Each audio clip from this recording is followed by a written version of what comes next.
German pop culture. What it's like? Let's find out. I'm always talking about learning German language, but I'm never trying to learn about German culture. And I think today I'm gonna try to make things right. So, there's a list of. Actually, it's a huge ass list of the German pop culture. If I understand correctly, it's a pop culture. There's also many other things that we can take a look at. But right now, I wanna look at the German language graphic novels because I didn't even know they existed. I only found this because I was trying to find the new stuff where I can learn, maybe read something interesting or fun. Okay, the German language comics scene is more diverse than ever.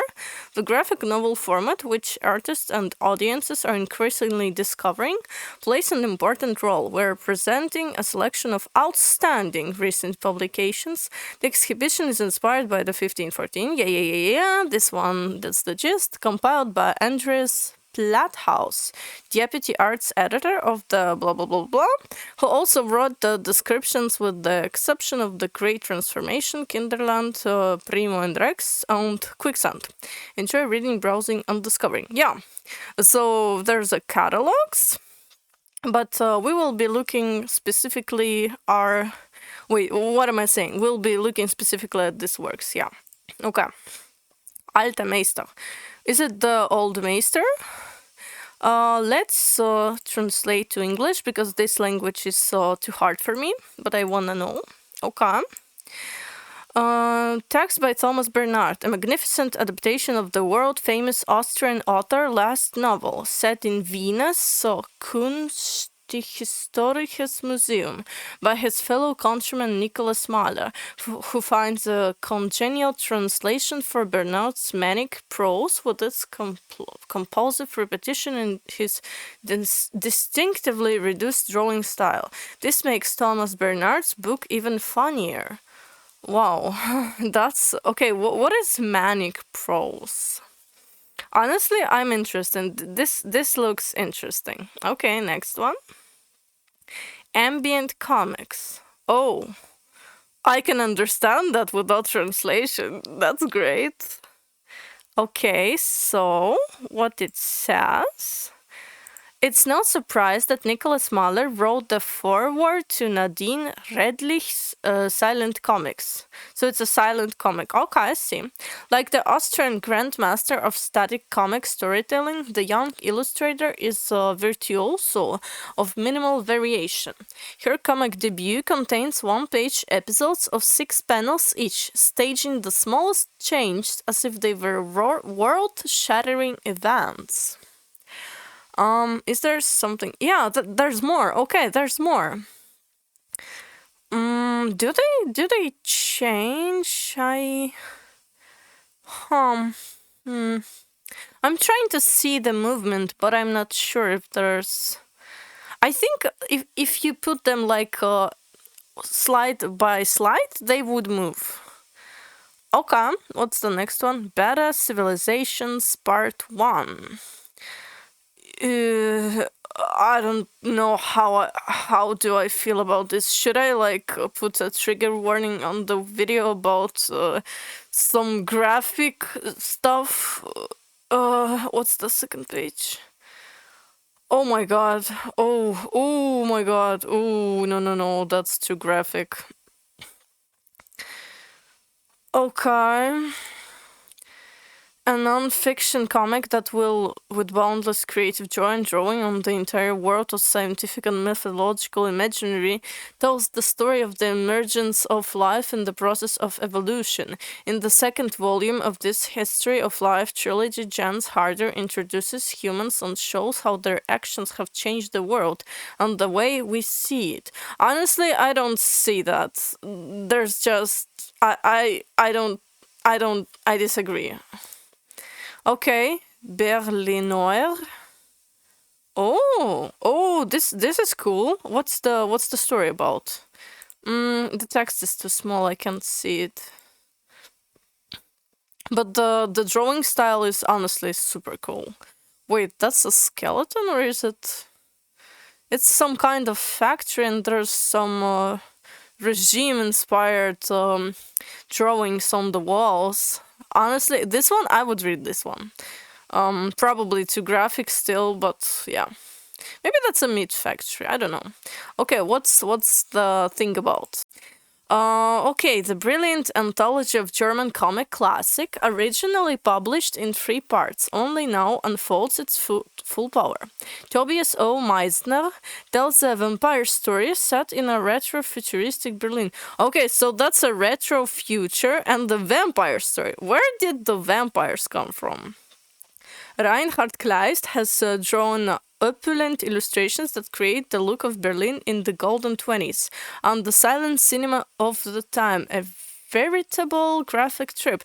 Okay, so that's the golden 20s of Berlin. Very interesting. I wouldn't call this golden, but I guess the Industrial Revolution all around the world made it seem like, yeah, we have these ugly factories and gases. That's cool. Okay, but this one is super cool. I like this. Okay, what's the next one? Brigitte und der Perlenhort. Perlenhort. Pearl Horde. Okay. BM Apparat. Telefonoperation Margrethe. Okay, Arbeit. Okay, sehen Sie die Waffen der Frau sind noch. Okay, so the language is kinda easy for me. That's good. I think that comics that could be understood by someone as new as me is a good thing. Let's translate. Oh, we already did. Okay, da. Yeah. A romantic crime story in the style of pulp fiction. But with humans and dogs acting together as protagonists, a comic tradition becomes the central plot element. In her second full-length comic, Aisha Franz combines a deliberately childlike drawing style with a breathtaking plot. Wow, so that's a contradiction. When art is so simple and also like cutesy, but the story is super extensive. I don't know. Okay, that's interesting. What's the next one? Da war mal was. There was something. Huh. That's a lot of text and well, why is she in dungeon? They're having a theoretical conversation, maybe? Okay. To mark the 25th anniversary of Reunification, the comic strip series by Berlin artist Flix is being published in an expanded new edition. Flix spent more than 2 years researching stories from both sides of the Berlin Wall for the daily newspaper Der Tagesspiegel and turning them into short comic strips. He has now expanded this collection with several previously unpublished stories. I'm not very interested in this one, but the previous 2 were cool. Okay, Der Boxer. Okay, it's not much text, but it's very graphic. It has this. Oh, actually, it has this old caricature style. I've had a whole book about it. It had the absolutely same style. I love it. I think it's very beautiful. Wait, if he did. Wait, so there's 2 boxers. One of them won, and the other one is being carried away. Is this true? It's somewhat political, I think. I'm not sure about that, but it looks political. Okay, the moving story of concentration camp survivor. Oh my god, I've just got chills. Chills, bro. Like in a bad way. I thought it's political, and it actually is horrible, okay? The Polish Jew Herzko Haft has managed to save himself thanks to his boxing skills. He now goes to America to enter the professional boxing business. There he quickly finds himself caught between all fronts, and the business practices of the fights and the betting are less transparent than the brutal world of the German camps. So So is it, wait, I'm confused. Is it like better in America or worse? He's between all fronts. Less transparent. But brutal world of German camps. I don't know. I don't think there's anything worse than concentration camp. Okay, let's move on. This video is gonna be super controversial. Der salzige Fluss. Oh yeah, I understand the Fluss word somewhat. I thought it's about water. Okay, salty, Salz. Okay, yeah. Oh, the picture is cute. There's okay. Let's look. Yeah. Oh wow, that's actually so good. I love this. Okay, what's about? After breaking up with his girlfriend, a young German travels to Austria to hike a famous inland trail and falls in love with a French woman who is also hiking there. What seems like a simple story becomes a strange experience through the subtle inclusion of the magnificent Australian landscape, yet one that is told with psychological coherence. Hamburg-based animator Jan Bauer has created an impressive comic debut. Honestly, yeah, I would be impressed. This is impressive. This is beautiful. Next. Der Tag in Mur. What is Mur? Wait, it's a somewhat name. The style, it's like a photo converted into graphics. I don't know. Oh, bro. Okay, they they kinda look a little bit funny. I'm sorry. Those faces are funny. Okay, a major achievement by the illustrated Bruin in 1968. He combines autobiographical elements, popular myths, and fantasy to create a dark narrative that explores the consequences of nuclear energy production in Schleswig-Holstein for the people living there.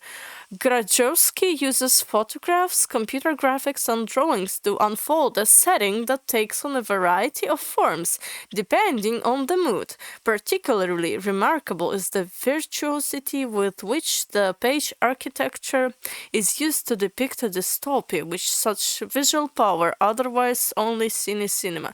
Well, the description is beautiful, honestly. Whoever does these descriptions needs a raise. Because yeah, it looks kind of dystopian. I just can't overcome the silly faces. Okay, die große Transformation. Okay, I understood that. Okay, what's this? Okay, some lab maybe. Okay, people, the land is bad, the crops are dying, and the water is dirty. There's something wrong with the insects. And there's emissions. Is emissions correct word? So okay, so this is bad. This is bad. Okay. In light of climate change, species extinction, and resource scarcity, the realization is increasingly taking hold that we cannot simply continue our current lifestyle. Agreed, bro. Agreed. Our oceans are crazy polluted with plastic. You have to watch some movies about it. It's actually scary. Okay, we must drastically reduce the consumption of fossil fuels and learn to operate sustainably. Yeah, that's also true. Honestly, as someone who's studying a little bit of chemistry, fossil fuels, guys, they're not eternal, and someday they will end. So that's why we're seeking the alternative energy resources all the time.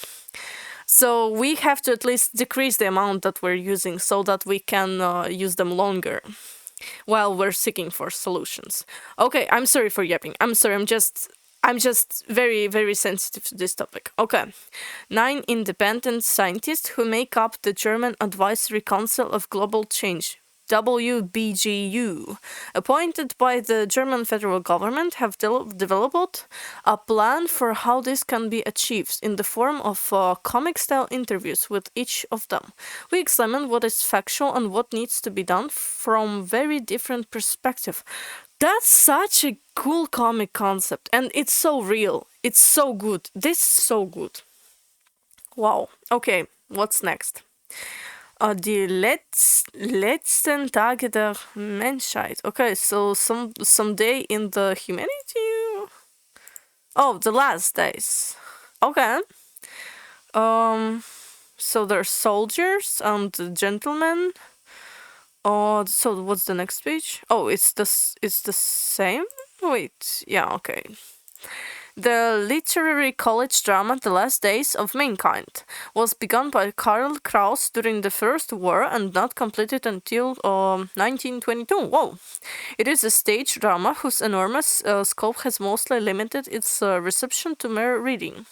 Reinhard Peach reworked the key sequence into a comic scenario, which David Boller illustrated. This allows us to see how the characters, sometimes distorted into grotesque or simply clothed verbatism by Krauss, plunged the European continent into disaster.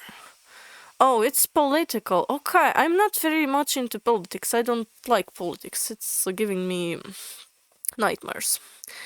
Okay, die Spaziergängerin. Ooh. Okay, the walker. It's so much shorter in the English. Okay, this is I wait. What? Okay, let's review. There's some river, I guess, and there's a piggy and the toilets and the snowman, very creepy snowman. There's also a chimney and there's creepy children looking like dolls. A surreal tour through the graphic world of Anke Feuchtenberger, in which all her familiar themes, dreamscapes, femininity, and lostness are revisited, this time, however, occasionally supplemented by scenes of specific locations, adding everyday observations to the phantasms. Wait, I have a question. I'm a girl, I'm a lady, I'm a female. How is where's the femininity? What's feminine about boars and the toilets and the snowmans? Maybe I'm missing something. I'm sorry. I'm trying to understand, but I'm missing something.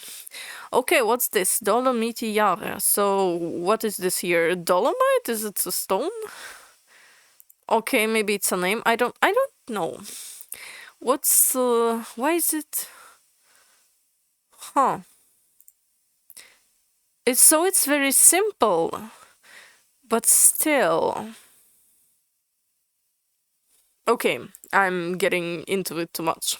An autobiographical collection of stories about a childhood in Germany in the 70s, written by a French-inspired funny style, but with many thoughtful narrative elements that repeatedly counteract the danger of too much nostalgia with subtle humor.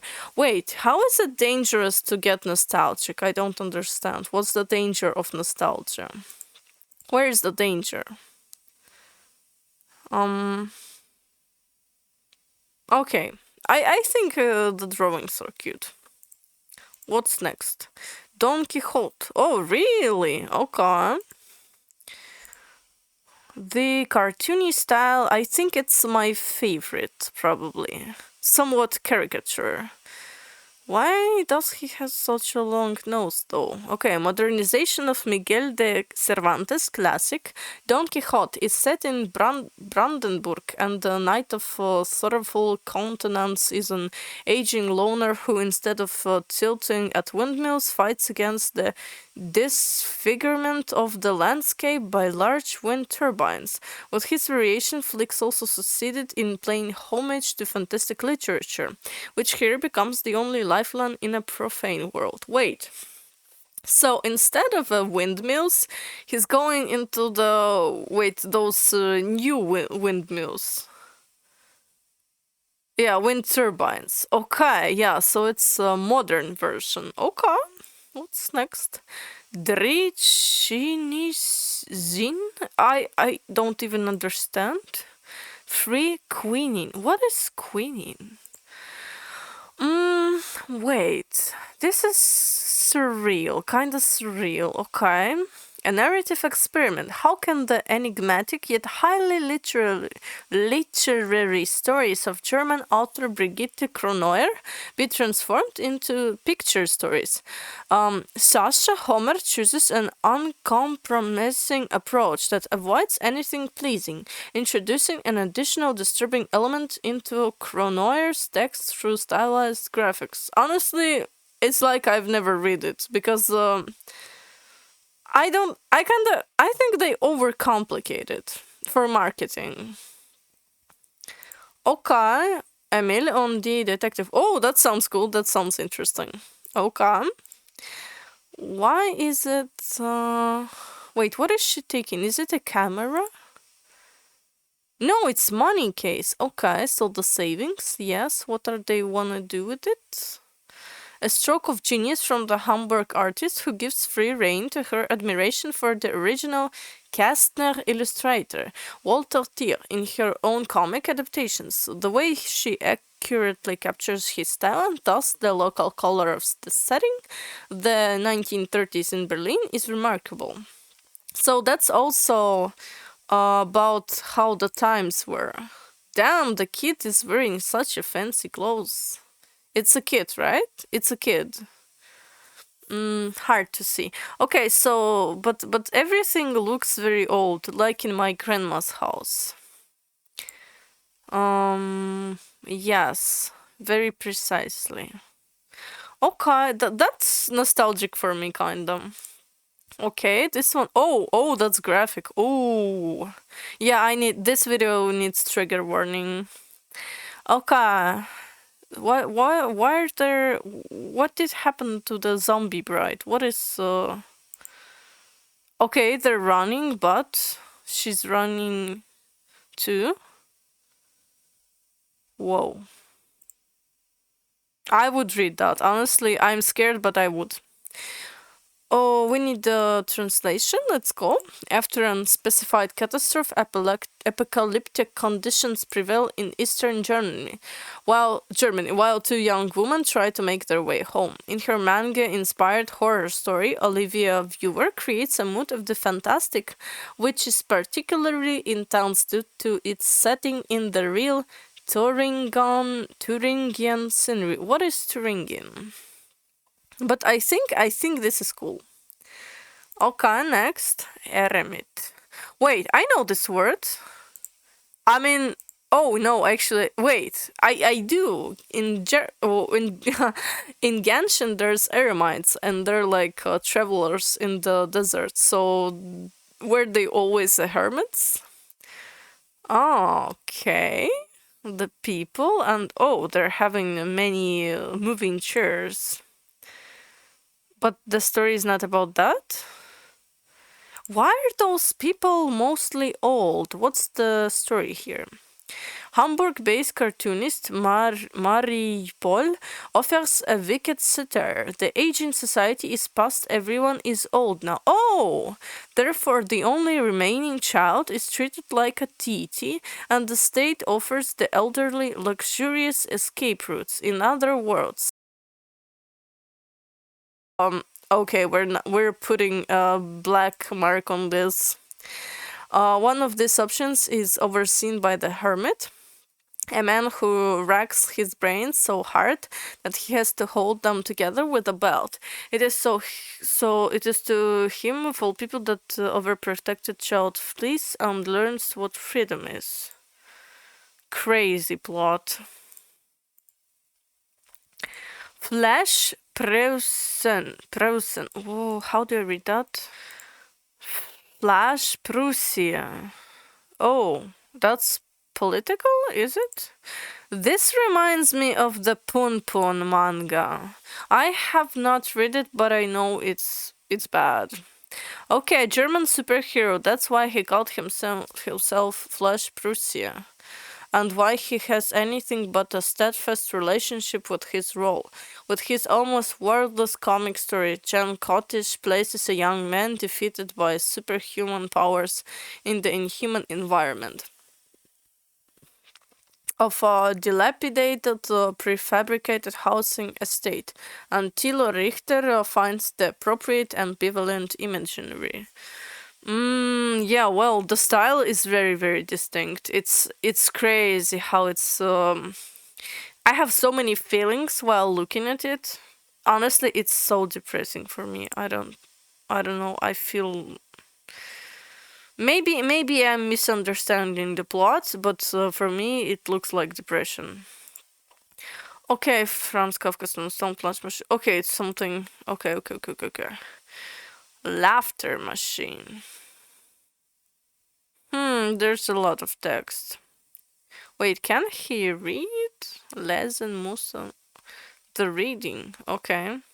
A volume of short stories in Nicholas Mahler unmistakable style, all with a literary connection, whether Mahler's alter ego is confronted with the intellectual expectations of literary critics or the naive notions of ordinary readers. The Viennese illustrator always succeeds in highlighting the grotesque aspects of engaging with fiction and comics. So it's like self-criticism and irony about the industry. Okay, next. Geschichten vom Herrn Koiner. What? Stories from Mr. Koiner. Geschichten. Oh, okay. Wait, there's aliens. Wait, did he? Which side should I read it? Did he abduct? Did they abduct him or did they not? The Düsseldorf illustrator Ulf K. has taken on Bertolt Brecht's 1927 collection of prose miniatures about Mr. Koiner and borrowed graphically from Brecht's own appearance for the main character. Thus, the parables, always considered the most personal stories, acquire an additional biographical component. The mostly purely narrative original texts are reworked here as dialogues, which Ulf K. presents in his characteristic style influenced by the Nouvelle Ligne Claire. Okay. Oh, you know what? We're not even halfway there, because there's so much comics. Okay. Gleisdreieck Berlin. That's about that time. Berlin in 1981 is not the glittering of Berlin today, but a divided city in which left-wing terrorists exploit the rivalry between the political systems. Jörg Ulbert has written a story that tells of the second generation, the Red Army faction's wrath, of their failure and their attempts to survive. Jörg Meilit has meticulously reconstructed Berlin in the early 80s. This comic takes you on a journey through the old west side of the city. So I don't really know about what happened after World War II and during the. I know how the Soviet Union got destroyed and what led to it, the Chernobyl. The Chernobyl electrostation. It was horrible. But I've never saw what happened during those times in the countries unrelated to Soviet Union. What I'm trying to say. So that's very new for me. Heimdall. Wait, that Heimdall, the mythology? Okay. A mythical adaptation based on the Edda's doomsday scenario. The hero, however, is not one of the usual protagonists, but Heimdall, who will give the signal for the final battle. Around him, the Leipzig illustrator Beitinger has developed an expressionistically influenced play of forms that, like a graphic fugue, continually varies certain themes. I'm not sure I understand what's happening. The bald man is washing himself and bro, that's something. Okay, that store. That's something in that store, and I guess that's Heimdall, maybe. Okay, Herr Lehmann. Okay, what's about Mr. Lemon? Where is he going? With that scared expression? Oh no, the doggy. Wait, is it a zombie dog? It has no. How do you call them? The black thingies in the eyes. Okay, one of the most successful novels in recent German literature has been turned into a graphic novel, Sven Regners Herr Lehmann. Berlin-based illustrator Tim Dinter has adapted the book, complementing his previous love of ligne clair with a free-flowing technique that perfectly evokes the gloomy Berlin of autumn 1989, also through a meticulous reconstruction of the novel's location. It has no words about zombies, so I think that's just a regular dog. Okay, sure. Heute ist der letzte Tag vom Rest deines Lebens. Wait, another last day of the lives or something? Yeah, okay. So those are the ladies. I guess we're getting into LGTV category. Okay. Why they're so surprised? What's so funny? Uli, an underage punk, escapes from Vienna to Italy with her girlfriend. In her autobiographical epic, almost 500 pages, Uli Lust documents her protagonist's disappointment in Italian society that sees girls only as objects of desire. At the same time, she creates a fascinating portrait of the 1980s. Wow, that's interesting. I mean, I would love visiting Italy. I think Italy is very cool. It has amazing climate for someone who's from Latvia, from the cold and rainy and windy. Honestly, I want to go on vacation. Okay, next. Holodeck. Oh, that looks cool. That's so cool. Okay. So there's a farm. And then there's this laboratory, complex, bunker, whatever. And then there's also a bat cave. What's more? This is weird. What is this? I don't even understand what's that. Okay, sure. A sketchbook by the great avant-garde comic artist. But what is a sketchbook? In this uncommented selection from Dorgathen's decades-long oeuvre. What is oeuvre? His associative narrative style is evident as his tireless curiosity about the modern visual world of pop culture. Well, I don't understand this one, but honestly, this is so cool. That's so much details. There's even bones, the classic cartoony bones in the ground. I love this. What's next? Give me more. Hüchner. Oh, we're not showing this one. 100% not showing this one. We're showing this one without the title because we should not show the title. A highly unusual visual village portrait that deliberately has no specific model, but rather exemplifies the intrusion of modern lifestyles into provincial German coziness. Sophia Martinek divides her book into short episodes, each consisting of large panels with text underneath. This makes the story more like a picture book than a comic. Yeah, I can see it being a picture book. There's the houses and the people on the bus stop, I think. They look like Adidas people, honestly. Okay. Im Himmel ist Jahrmarkt. What is happening? Why is this so creepy? So the tea set, the picture of the housey, the family photo, the granny, and there's death. Why are they eating a cake? Photos? Thoughts? There's a flare in heaven. Inspired by her own family history, Hamburg-based illustrator Bridget Wein recounts the turmoil of her grandparents' lives. The narrative spans almost the entire 20th century and focuses on her maternal grandmother, a strong woman who asserts herself during World War II, as well as against her husbands. Oh, damn! Okay. Im Land der Frühaufsteher. Oh, so what is this land? Early risers. I don't understand how is this related. Okay, so there's something illegal happening maybe, or that's a house entrance and you need a pass to enter. I don't live in such fancy buildings. I don't know. Okay.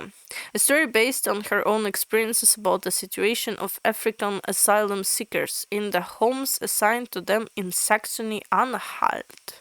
A young German woman campaigns for the rights of refugees forced to wait helplessly, exposed to the mistrust of those around them and, at times, brutal attacks. Oh, this is very political. I will not comment about what's happening in the world now. I just think the comic itself is also in these depressing gray colors, and the details indicate that there not gonna be much happiness in this. Okay, Irmina. Oh, maybe I'm pronounced it like Latvian. Wait, let me. Yeah, here we go. Here we go. So there's a schoolgirl talking to this man about something. Oh wow, maybe he's a bartender and this is a huge ball. Honestly, dresses kind of look like it's old times. Yeah, old times. Okay. In the mid 30s, yeah, a young German woman comes to London. She's not a refugee from National Socialism, but she's also unfazed by its ideology and falls in love with a young black man in England. Against the backdrop of her own grandmother's life story, Barbara Yelling recounts a private story in a politically explosive time. For this, she finds images that not only reconstruct the era, but also repeatedly offer magnificent panoramas of quiet poetry. Yes, I think the drawing is beautifully. It perfectly fits in the concept of the time. I love it. I love this one. I think it's very good. Okay, Katz und Gold sowie der Berliner. Please translate. Oh, those were names. That's why I don't understand. Okay, this is a simple style. Vegetarier, Veganer. Oh, the difference between them. Okay, extreme futat.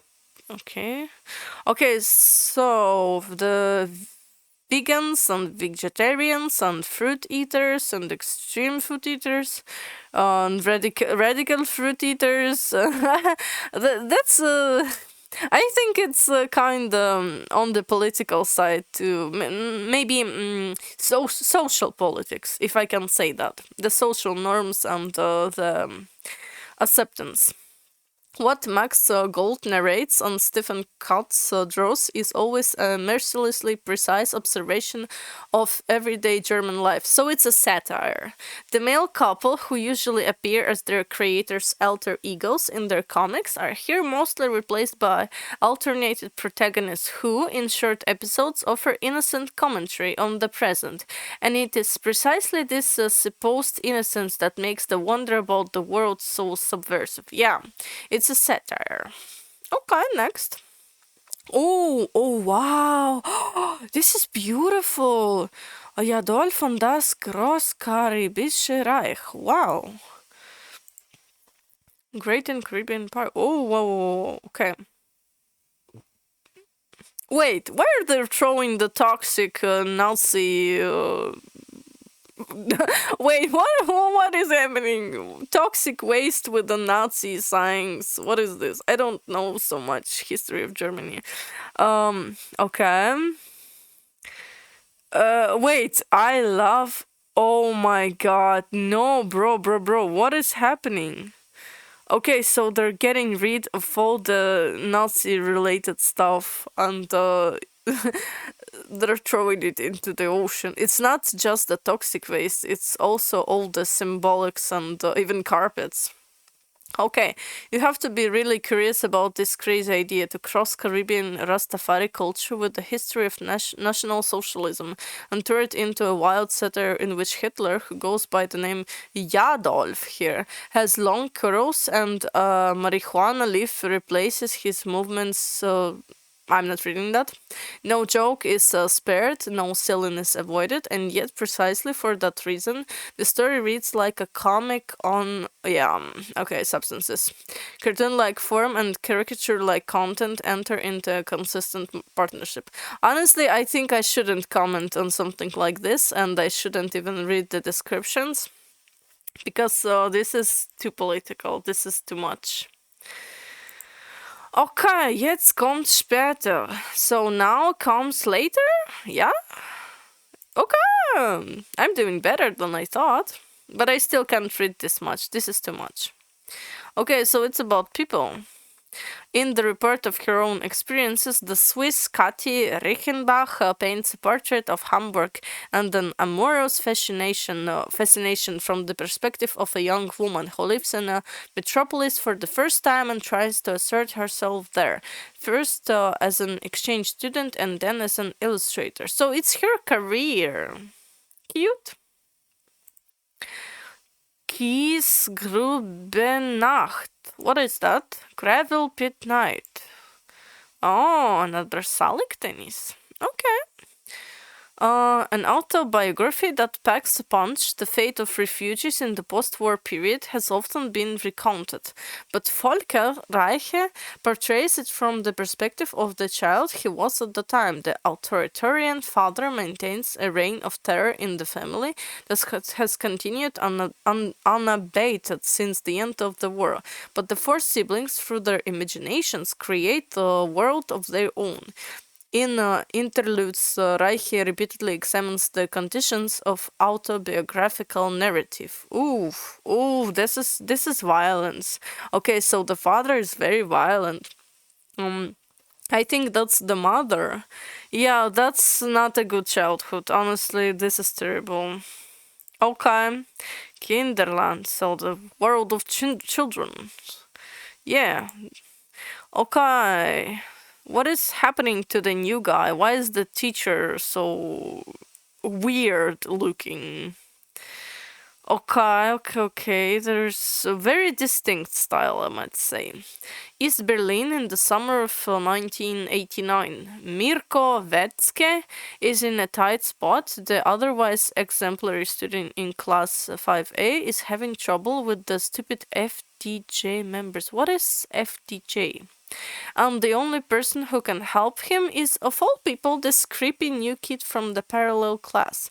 With Kinderland, Mavil presents a book that is profound as it is fast-paced and entertaining, drawing on personal memories and meticulous research to paint a vivid picture of the last days of the GDR. Too much abbreviatures. But I like this girl. I like this type of drawing. Also, the kids behind. I think this is normal, and this is okay. But the teacher is really creepy, and this one guy is creepy too. Okay, Konrad und Paul. Raumstation 6 Sehnsucht, probably. Space Station Longing. Oh, okay. I like the colors. I like more vibrant colors. What are they cleaning? What's the mess? Not an adaptation of the play A Street Named Desire by Tennessee Williams, but a variation on it. As expected from Ralph Koenig, this is the latest installment in his irregularly published album series Konrad and Paul. The two men, who have lived together for many years, are subjected to another test of fidelity in the hot summer, this time by Paul's seductive brother-in-law. What? With his comic Koenig succeeds in crossing gender boundaries in a witty and hilarious way, even incorporated an illustrated science fiction novel. I don't know how I feel about this. This is kinda creepy. Maybe I'm wrong. Also, I see that teddy bear making some signs, like he's asking for help, probably. Okay, Kriegszeiten. Wartime. Oh, that makes sense. That's a complete translation. Yeah, word to word. Okay. Whoa, that's graphic too, but the style is cool. That's the movement. I see it. Honestly, I see it. Also, I love the line texture. Based on reporter David Chavern's research, a comic was created that depicts the consequences of the military intervention of America and its allies of Afghanistan from the attack on the World Trade Center on September 11. 2001 to the present day. Vincent Burmeister chooses a deliberate, objective, and realistic style for his illustrations, emphasizing the documentary character of the comic by dispensing with dialogue in favor of explanatory text boxes. Okay, I think this one is super good. Honestly, yeah. What I noticed while reading all this is that Germans, they very much like talking about either politics or about the social how the society worked at a certain times. Leszek Flug. Whoa. Oh, it's a name. Okay, it's a name. Leszek's flight. This is alien filled space, I don't know, something. I think the guy is the main hero, probably. Okay, so he's the pilot. There's robots, there's some aliens, I guess. Okay, computer game developer draws his first comic. Oh, that's cool, that's cool. It's noticeable, but it is in the most beautiful way. The visual richness with which Sebastian Stamm stages a dilapidated planet from which the exploited work robot Leszek finally wants to escape evokes the great models of science fiction. The story, however, is told with a wink, despite containing both threatening and highly suspenseful passages, a rare feat of genre art. Wait, so the main character is a robot? This one? The red one? I'm confused. Maybe it's a red robot, so he wants to escape. Interesting. Okay, making friends in Bangalore. Oh, it's wait. Oh, it's called in English. I haven't applied translation yet. Now we have it. Okay, Sebastian Lorscher recounts his experiences as a Central European in South India in his brilliantly witty travelogue. Conceived like a sketchbook, it alternates between comic strips and individual illustrations, offering an unbiased look at a world that, as the story unfolds, becomes no less alien to the chronicler, but increasingly more appealing. Colorful and formally experimental, the book vividly captures Lorscher's fascination. I don't know about fascination. It's like he's driving, and then okay, something happened. Oh, he's screaming. Okay, they're talking. Yes, and could anyone of you drive me to Devanhalli Road? So he's talking to the locals and asking for help, maybe a taxi. Oh, they're answering in the Hindi. Is it Hindi? He told that it's okay, Central Europe. Okay, it's not probably it may be. I'm just not familiar with the language, but they answered. Maybe something happens later. This one, I like the style. I like the colors. Okay, Mensch wie Gras wie. Ooh, this looks cool. So that's the movement. Does it show the movement? I think I see the car. What's this weird-ass branch? Okay, corn maybe, grass. What is this? Spider? A spider playing shogi? Is it? Am I crazy? Damn, this is okay. Okay. I like the drawing style, but I don't understand what's this chaotic storytelling. Dietmar Dath is one of Germany's most prolific and original writers. In Mensch wie Gras wie, a fragmental biblical quotation, he tells the story of a biologist lured by love to Japan, where she invents a seed for a diabolical corporate CEO that will change the world. Damn, that got heated very fast. The dystopian plot set against the backdrop of the protagonist's personal crisis is immensely imaginatively realized by comics debutant Oliver Scheibler. This Oliver, if I understood correctly, he's the one who is drawing this, right? Because the first one was a writer. Okay, I think this one is very talented. I see the talent. Meet them elephant and doctor in Laos. So the elephant doctor in Laos. Okay, yeah, it's easy. What is he's saying? So they're flying, driving, and there's elephant pooping, I guess. Yeah, very cute, very distinct. A prime example of the reportage comic genre, which is still not established in the German-speaking world. 3 years ago, illustrator Oliver Kugler, born in 70s, visited the staff of an elephant conservation organization in Laos that provided medical care for the pachyderms that are still occasionally used as livestock. In a fascinating blend of sketch and detailed drawing, further accentuated by the rudimentary coloring, Kugler reports on everyday life in a largely unknown country.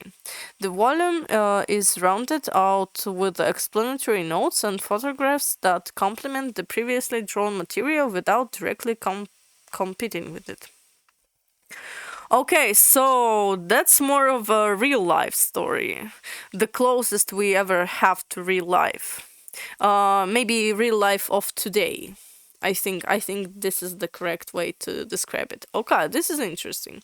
I like the coloring. Pack ice. Pack ice. Pack ice. Why am I reading it so much? Wait, whoa, what is going on? Hold on there, brother. What is this? What am I looking at? Hold on.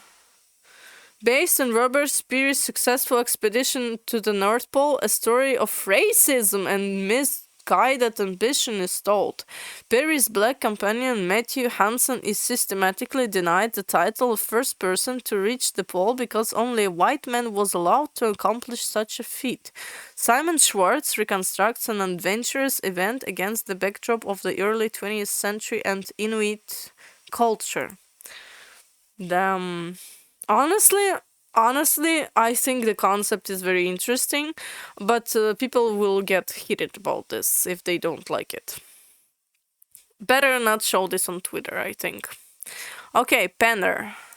What is bomb? Bomb? Isn't it about a coin, like a penny? Oh, wait. I have to follow the plot. So he's walking, he's looking at his pocket, and he takes out a penny, I think. He's thinking about how poor he is, and then what happens then?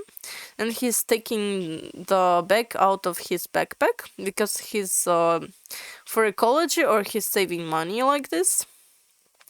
Okay, so then he's going to the trash and he's taking the bottle out and people are watching.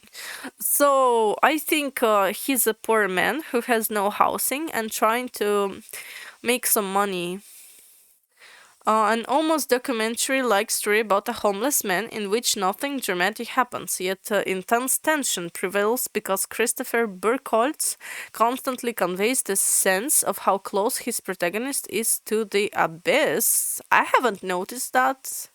A narrow color palette of brown and pink tones lends the image a sordid quality, and the plot ends as openly as it began, yet we have come to know a fate that symbolizes many of those we carelessly rush past every day. Oh my god, I'm getting teary. This one, it touches me so badly. Honestly, I'm ready to cry. This is such a good story, and it's such a good concept of helping others and thinking of them more and how our world works. I'm sorry, I'm crying. Give me a second. Okay, it's okay. Okay, I'm good. Pima and Rex. Oh, I lost my option to translate. Okay, Pima and Rex. I think I saw this before somewhere.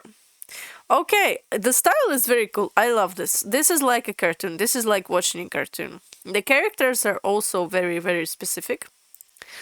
Very easily distinguishable. And whatever happens here, it's a lot. It's a lot. Two exciting adventures with two daredevil heroes who still put on a good show even when hungover. Supporting roles include a magical muse, a tyrannical necromancer, and a few bored res- resurrected creatures. In his third book, Thomas Wellman demonstrates his talent as an outstanding storyteller with a distinctive style. Wow. Honestly, this looks fun. I would read. This looks fun. Okay, what is this? Reprobus. Oh, it's the same. Okay. It looks very, very depressing and scary. Scary shit. Wait, what are those people? Oh my god, the more I look at this picture, the more I notice. Kannst du den Fluss im Westen? In Wahrheit ist es gar kein Fluss, es ist eine Grenze. Wish. Oh my god. Is this a horror story? It looks like a horror story. In this paraphrase of Saint Christopher's debutant Marcus Faber condenses the various pagan and Christian traditions surrounding this figure into a new myth. It's the story's dark fantasy landscape. Every detail bears a significance for the progression of the plot. Oh, I'm getting tired. Yeah, I was reading so much, I'm getting tired. I'm sorry that my pronunciation is getting worse by worse. This is I love it. The style is beautiful. It's brilliant. The monsters scare me. Honestly, they're scary. Okay, what is this? Spring 9. Reineke F. What? Wait, I can see the movement. Okay. I like how it looks almost like he's an animal. Is he an animal? I don't know. He's shouting, and the text looks very 3D. What's the next one? Oh, they are animals. So it's Beastars all over again. What happened to you, Legoshi? They look so funny. Especially the kitty looks so funny too. Oh my god, this is funny. A collective work by 12 young female comic artists, each of whom is taking on one of the songs from Goethe's verse epic Reynard the Fox. The result is a contemporary translation of the animal fable, with all its corruption and deceit, yet one that does justice to the spirit of the unscrupulous fox from Goethe's pen. The participation of so many female artists also allow for a showcase of diverse styles and narrative techniques. Yeah, the style is diverse. It's so funny. I like it. It's kind of I can't explain. I see that it's not very. I'm not trying to say quality. It's like I can see it's a new artist. Okay, yeah, but it looks so goofy, so funny that I love it. Okay, Steam Noir, something dark. Das Kupfer. Oh my god, what is this? No, this is okay. The thing that is happening now, I know the word because I learned it in Stardew Valley. I'm not kidding. Okay. The third volume of the successful German steampunk trilogy takes the action in the mysterious world of Langsberg to a new height. Felix Mertikat has established himself as a rising star in the German comic scene, and his screenwriter Verena Klinke has once again significantly improved in her second work as a copywriter. Well, there's a lot of details. There's also he's even feeding fish. I can understand everything that is happening, and there's something in here. Is it an eye? Fish eye? Is it fish eye? And then those soldiers are coming in, and okay, they take some. He's taking some weird ass book. Maybe it's important. So is this yours? Where's the heart? Okay, what's the new one? The Richt here right now thing. Wait, the right here right now thing. The right here right now thing. Okay. Wait. That reminds me of something. Wait. This is very vibrant. Okay, the musical artists on the streets. Mm, okay, they're living in some environment where there's people in one room, a lot of people. Oh no, girl, don't. Okay, the website is not working properly again. While Paulina Stulin was spending a semester abroad in Krakow 4 years ago, she developed the idea of making the Polish city the setting for a comic. Set against the magnificent backdrop of the ancient metropolis, the short romance between a German comic artist and a mysterious stranger is told. The consistent alternation between dialogue-rich and wordless sequences is remarkable. Yeah, but explain this. Why is she addicted? What is wrong with her? Traum Novel. Okay, dream novel. Gibizers Kostümen Identität. Okay, so the costume, something costume shop. Why are they so creepy? This adaptation of Schnitzler's 1926 classic disregards visual expectations. Jakob Henrichs chooses a geometric drawing style that shows the protagonist almost exclusively in profile, setting the events surrounding a married couple's erotic insecurity in the immediate present. What? This further emphasizes the enduring relevance of Schnitzler's psychological portrayal.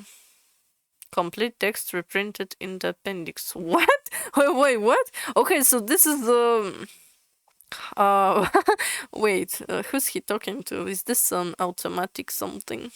This is weird. I don't know. This plot is weird, and the novel is kinda. I don't understand. That doesn't mean it's bad. I just don't understand. Tribesand. Quicksand. Okay.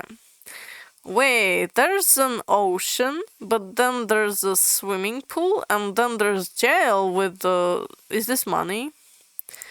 Okay, what else? So there's. Oh, okay. Oh, there's Russian bread. Bread. I don't. Wait. We gotta learn about this more. This one is. This is promising. Okay, so the guy is training to cross the ocean, and he wants money and not to get in prison. He's crossing the border illegally. He has Russian produce somehow. Okay, yeah, he's dressed up to do it, but then he gets caught, maybe? What is he crossing? What is DDR and BRD? I don't understand German. Is this even Germany?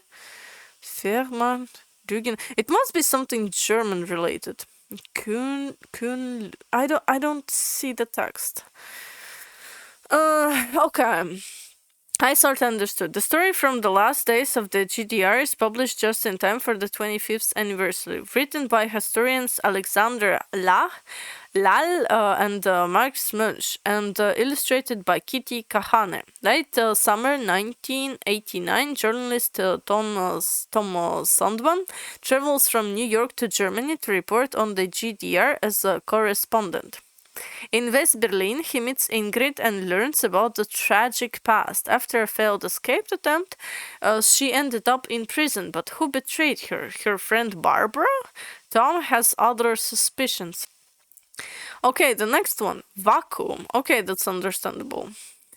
Okay, there's a schlong, and they're washing a kid with a schlong, and there's someone stealing a vase, or what is happening? Why did he break a vase?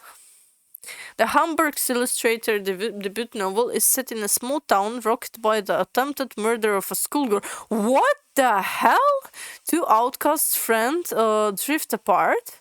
One finds love and loses himself in delusional world, but both belong together. Psychological sensitive adolescent drama is told, repeatedly crossing the boundaries of fantasy and horror. This is interesting, but I don't know how to feel about it. Okay, Wasmer's brother. Yeah, the brother. Wait. The style is cool. It's almost like very realistic. Yeah, very realistic. Oh, the kitchen, the old pots. Yes, yes, yes, the old stuff. This is, I don't know if it's honestly a drawing and not like pictures that are remade with textures, then that's amazing. The final installment in Pierre Mitter's murder series follows the historical trail of the Silesian serial killer Karl Danke, whose crimes were only discovered in their full extent after his death in 1924. 80 years later, a young German travels to the now Polish town that was the scene of Danke's crimes. In the constant interplay between ghosts of the past and the modern day demons, the visitor loses his sense of reality, which David von Basewitz depicts in appropriately grim imagery. Wow, that got dark very fast. This is very cool, and even the cover is very cool. That's so cool. Okay, next. Vergiss nicht, das Salz auszuwaschen. Whoa, that's funny. Yeah, okay. Why is this? Hey, how many hands do you have? 1, 2, 3, 4, 5, 6.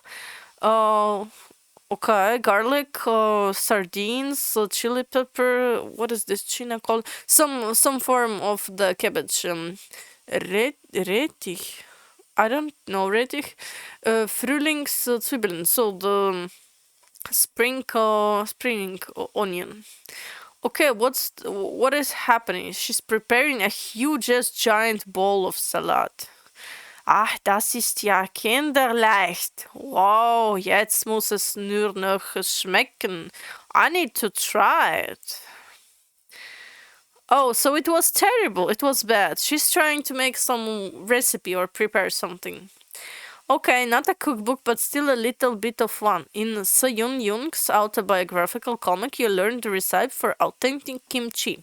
You also learn how her young Korean girlfriend ended up in Germany and the strange experiences she had there, with plenty of humor and clever observations. Seyun Yun tells a story of homesickness and adjustment in open watercolor-infused illustrations. Wait, watercolor? This is all watercolor? Really? I can't with watercolor. I have zero talent for watercolor. This is cool. Mad respect. Okay, Vita Obscura. It doesn't translate the name. This is, I don't understand how to read this comic. Wait, there's something to cut out? You can even have a thing to cut out. Is it the crown or something? There's there. Wait. Whoa. Okay, so the Americans, the typical Americans. Okay, the Albert Einstein, and then some guy from England. Okay, the police. Yeah, sure. Then there's a volcano eruption and the citizens of an island and the winter and the artists and that the Ludwig von Beethoven and I don't remember this one guy. Okay, so whatever is happening, I don't understand. In the style of classic Sunday comic strip pages, Simon Schwartz tells the story of queer key life stories from all countries and eras. Each character is dedicated to a single page, but the artist chooses a unique design for each, with visual language that references the underlying biography. The result is an anthology of life accounts unparalleled in its narrative and formal diversity. Well, damn, that's unbelievably diverse. There's even some ship. I don't know, this is too much. Wave and smile. Okay, it's some form of army conflict. Kann man dem Tralin? Haben wir eine Wahl? Come inside, there is no time. Okay, yeah. Fictional story based on numerous sources about the Bundeswehr mission in Afghanistan. Wait, I didn't know about this? Which illustrates the difficulties faced by ISAF through the example of two officers and the reporter. Through an adventure story that unfolds in the rescue mission in one of the two officers. The work of the German soldiers in the Hindu Kush is reported on a somewhat underhanded manner. I don't know what to say about this. Yeah, Germans love politics. They will... Half of the comics are politics. Okay, White Line. This is the last one. Actually, this is the last one. I can't believe I understood so many things about Germans after watching all this and reading. Okay, why are they spotted? What's the spots? Is it a style thing? But I don't see it anywhere else. Oh, it's a disco lights, right? Yeah, it's a disco club. Okay, someone gave him a letter and what Limi? Was für eine Linie? What is a Linie? Whose Linie? Kalle Klaus calls his most comprehensive comic to date a mystery graphic novel, and it is indeed a mystery how he managed to turn a mere 10-page original story published in 2006 into the now 144 pages of White Line, without the plot being noticeably different. The harbor and ocean scenery bring a typical Hamburg comic event to the book by the illustrator, who has created a masterpiece of fantasy with White Line. So the dude had like a little something in 2006, and now he has 144 pages of this. If that's not dedication, I don't know what dedication is. Okay, so we finished. We somewhat made us richer with the German pop culture. There's honestly a lot of things I want to understand more and read more, but I only have so much free time, and I chose to do this. I'm sorry if it's not what you expect, but I want to also understand the culture. Learning the language is understanding people, and why would I understand people if I don't want to get to know them? And to get to know them, I need to reconsider my worldview, my tastes, even my idea of what's right and wrong, what's important and not. So that's why we're doing this. Okay, I hope this was at least somewhat interesting, because for me it honestly was. I don't regret anything. Thank you for watching.